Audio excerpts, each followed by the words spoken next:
अस्सलाम वालेकुम। आज हम बनाएंगे मटन कढ़ाई। इतनी आसान कि एक बच्चा भी बआसानी से बना लेगा। मटन कढ़ाई के साथ साथ हम बनाएंगे मटन का सूप। तो चलिए रेसिपी को स्टार्ट करते हैं। 3 अदद टमाटर लिए हैं, 2 अदद प्याज लिए हैं, 10 से 12 जो है लहसुन के ले लेने हैं, 4 से 5 अदद सब्ज़ मिर्चें ले लेनी है और कुछ टुकड़े आपने अदरक के ले लेने हैं। सारी चीज़ों को इस तरह से एक पैन में डालें, 1.5 कप पानी का डालें और 10 मिनट के लिए आपने इसे पका लेना है। दूसरी तरफ हमने गोश्त को सफ़ेद सिरका पानी में डाल के अच्छे से धो लिया है। गोश्त को कुकर में डालेंगे। यहाँ पर हमने प्याज, टमाटर, लहसुन इसलिए इसके साथ नहीं डाले क्योंकि हमने इसकी यखनी निकालनी है। सो हमें अगर हम इसके अंदर दूसरे प्याज वगैरह डाल देंगे तो जो सूप का टेस्ट होता है वो अच्छा नहीं आता। तो बस हमने यहाँ पर कुछ खड़े मसाले डाले हैं। एक लहसुन का पूरा पीस डाल देना है, कुछ टुकड़े अदरक के डालेंगे, 1 टीस्पून नमक का और हाफ़ टीस्पून हल्दी पाउडर और 1.5 लीटर आपने यहाँ पर पानी का डाल देना है।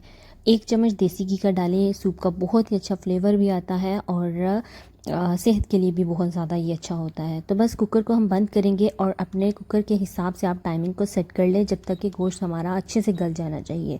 तो यहाँ पर दूसरी तरफ हमने जो सारी चीज़ें काट के रखी थी, मसाला, बस ये अच्छे से गल चुका है। अभी हम इसे एक चॉपर में डाल के इसको बस हमने इस तरह से इसकी प्यूरी तैयार कर लेनी है।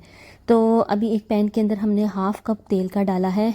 नॉर्मल कुकिंग ऑयल जो भी आप घर में यूज़ करते हैं वो डालिए और 1 चम्मच इसके अंदर आपने देसी घी का डाल देना है। जब आप कढ़ाई बनाते हैं ना तो घी के साथ जब कढ़ाई बनाई जाती है तो बहुत मज़े की बनती है। 2 हमने यहाँ पर सब्ज़ इलायची डाल दी है और जैसे ही तेल गर्म हो जाएगा उसके अंदर जो हमने प्यूरी बनाई है टमाटर, लहसुन, अदरक, मिर्च की, वो तो बस हमने इसे 2 से 3 मिनट के लिए पकाना है। दूसरी तरफ जो गोश्त हमारा है वो भी अच्छे से गल चुका है। गोश्त की हमने यखनी अलग कर लेनी है और ये हम एज अ सूप इस्तेमाल करेंगे। इस यखनी के अंदर आप थोड़ी सी काली मिर्ची डालें और आधा लेमन निचोड़ दें। बहुत ही ज़बरदस्त आपका सूप तैयार होगा और ये सर्दियों में बहुत ही ज़्यादा फ़ायदेमंद है। नज़ला, ज़ुकाम, खांसी और जो न्यू बेबी बॉर्न मदर्स होती हैं उनके लिए भी ये बहुत अच्छा होता है।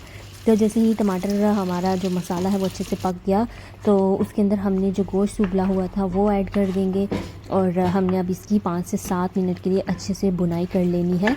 तो आप देखना इतना आसान ये तरीका है और जो कढ़ाई का टेस्ट आएगा ना, यकीन करें रेस्टोरेंट को भी पीछे छोड़ देगा। तो आपने इसे ज़रूर ट्राई करना है एक दफ़ा।